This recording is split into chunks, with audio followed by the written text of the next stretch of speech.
get families back in home and get them back where they belong. We know it's difficult for families to be displaced. We're continuing our evacuation center is still open. It's Center Street and Main Street at the church there. We do have some families there now. Every effort's being made, but we're not willing to compromise the safety of everyone to try to hurry back in. And we've gotten that advice from our fire partners. And again, we appreciate that all the cooperation we've had from all the families, all of the volunteers that are working, all the donations that have been received, all those things to date. And we still have that good news to report. We still have no information on any injuries.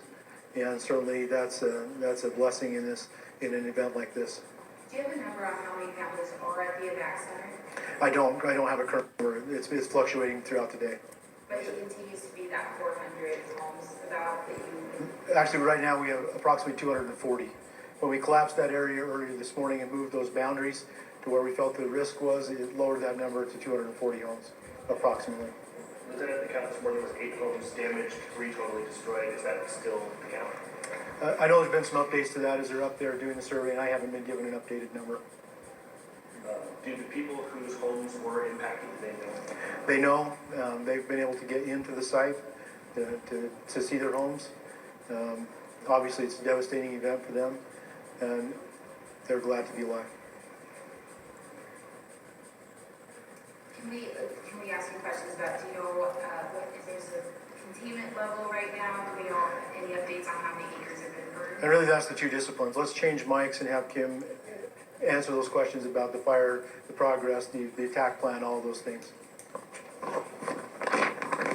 You have those from there? These off.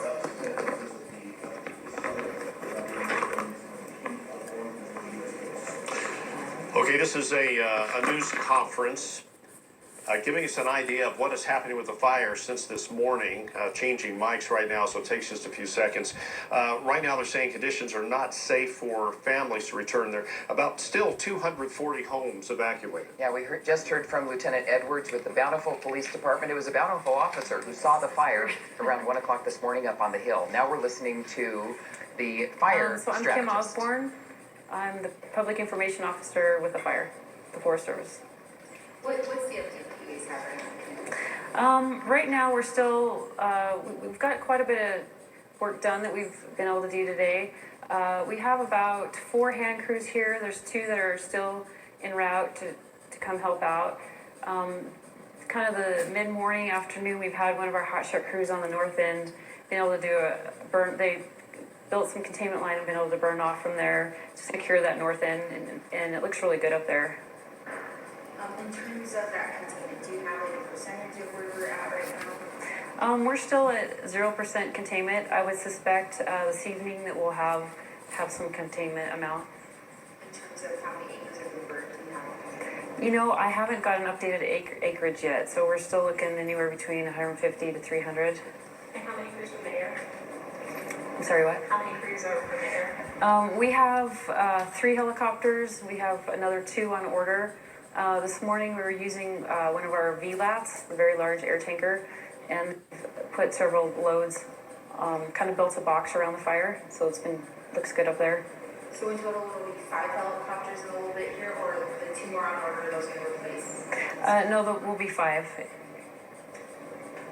And then in terms of how many crews, do you know how many shots in the lower working up there right now? I know at least 2 of the crews are hot shots. I don't know what the other ones are. We should have, I think, actually supposed to have 7 crews. There's 4 here right now. I just know 2 of them are hot shot crews. I don't know what the other ones are.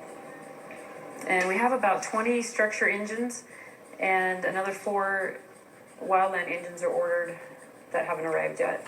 Can you talk about the different agencies that are helping out? Well, we have, I'm not familiar with all the county and state and municipal agencies are here.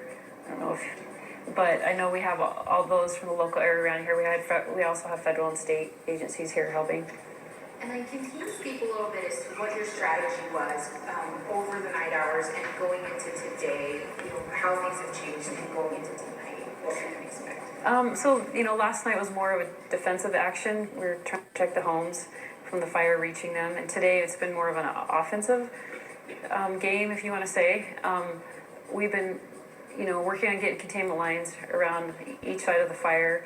I do know up on the top, it reached a little bit going over, but not, they've got a handle on it. The north end looks good because they've been able to do some burnout operations and bring fire all the way down that side. The south end is being held, I guess it's called the Ward Canyon. That road is, the fire's being held there. And then going into tonight, what are you guys kind of planning, just same? So one of the reasons too we're not letting folks back in is because we get the downdraft winds, down canyon winds at night, and we don't know how windy that will be. And so before we have letting everyone back in, we want to make sure that lines are holding good, and that's why we're not letting folks back in tonight. When we had the Uinta fire a couple years ago, we had people evacuated, and people were kind of upset because they wanted to get back in their homes, because we understand that everyone wants to get back home. But that night, there had been a home where it had burned up around, and we have people out checking, but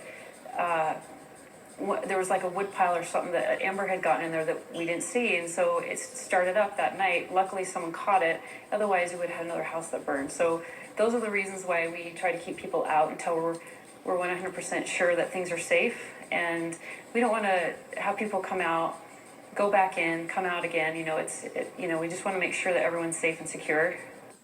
And then